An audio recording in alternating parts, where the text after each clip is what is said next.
Ito ang mga young people ng IBC South. Ito si Maclean, ang babaeng kakaiba. At ito si Joshi, tahimik pero malupit. Nakakilala si Joshi sa Panginoon dahil kay Maclean, pero di nila alam. Teka, paano nangyari yun?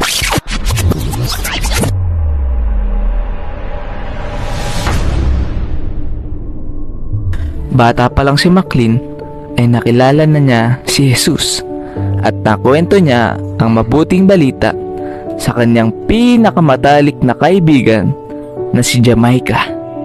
Magkasama sila na sumamba sa Panginoon. Naging matapat si Jamaica kay Lord at isang araw ay naibahagi niya ang pagmamahal ng Panginoon sa kaniyang kuya na si Jonard. Isang lalaki na napakagulo ng buhay. Inayos ng Panginoon ang buhay ni Jonard at siya ang humawak ng martial arts ministry sa kanilang simbahan. Nagkaroon siya ng 3 estudyante na galing sa isang gang na puro away at gulo lamang ang mga ginagawa.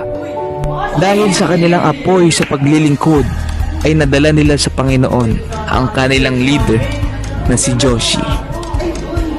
Lubos na binago ng Diyos ang buhay niya mula sa pagiging leader ng isang gang ay naging lingkod sa Panginoon. At ngayon, parehas na sila na parte ng simbahan at naglilingkod sa Panginoon. Si Maclean ay nadala si Jamaica at si Jamaica ay nadala si Jonard. Si Jonard ay nadala ang 3 magkakaibigan at nadala nilang 3 ang kanilang leader na si Joshi. Magkakarugtong ang kanilang mga kwento, ang mga kwento ng kaligtasan.